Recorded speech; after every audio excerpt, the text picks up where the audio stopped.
Meus irmãos e minhas irmãs, os textos litúrgicos se adaptam ao final do tempo litúrgico que nós estamos vivendo.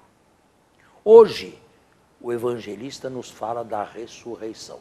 Em primeiro lugar, propõe, ou melhor, nos diz que propuseram a Jesus um caso ridículo para se desacreditar da ressurreição final. Foram os saduceus que o tentaram dessa maneira. Se uma mulher teve 7 maridos neste mundo, sucessivamente, na vida eterna, caso haja ressurreição, de quem será ela esposa, já que os 7 a tiveram por esposa neste mundo?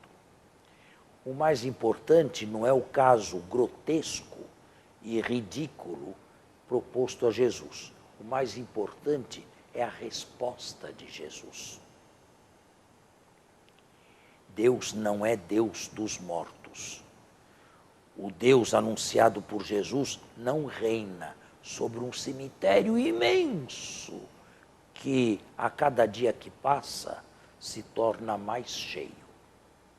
Isto não seria digno de Deus. O nosso Deus é Deus dos vivos. E cita um texto da Torá, que todos conheciam e todos interpretavam da mesma maneira naquele tempo. Na sarça ardente, ao aparecer a Moisés, Deus lhe disse: eu sou o Deus de Abraão, de Isaque e de Jacó. Ora, a época em que no texto Deus fala a Moisés dessa maneira, Abraão, Isaque e Jacó já tinham morrido há muitos séculos.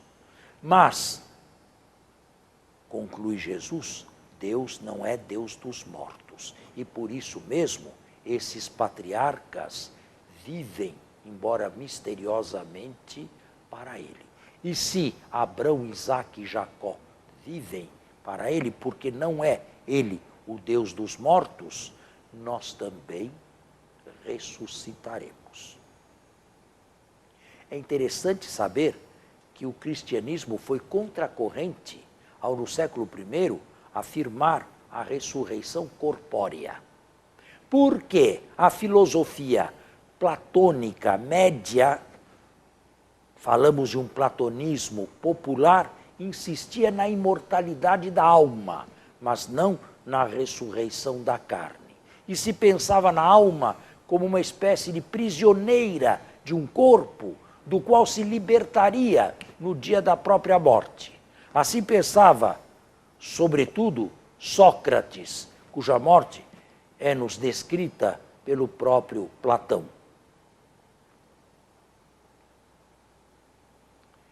O cristianismo, contra toda essa corrente de pensamento, impôs o que não era óbvio: a ressurreição.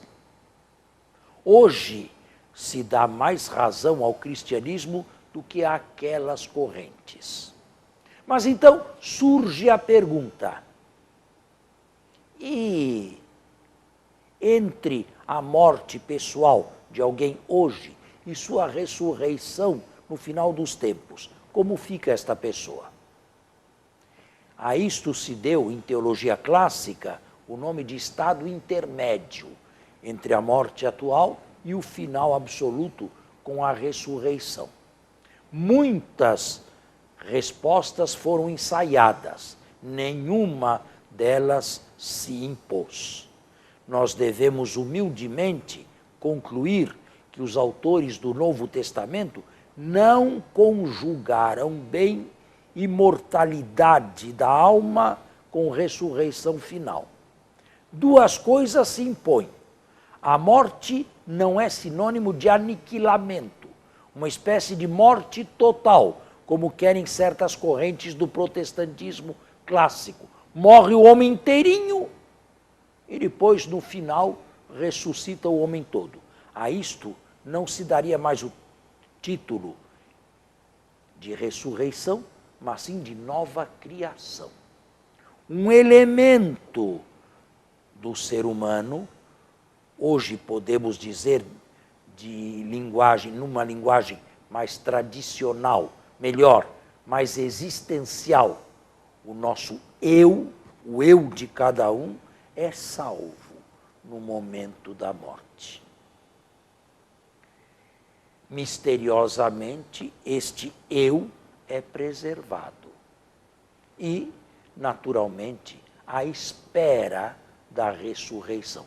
Como este eu espera a ressurreição final, nós devemos confessar, a Escritura não nos diz, os autores do Novo Testamento não nos esclareceram. Deixemos o mistério para Deus e vivamos sim, de modo tal a merecermos a imortalidade e a ressurreição para a vida.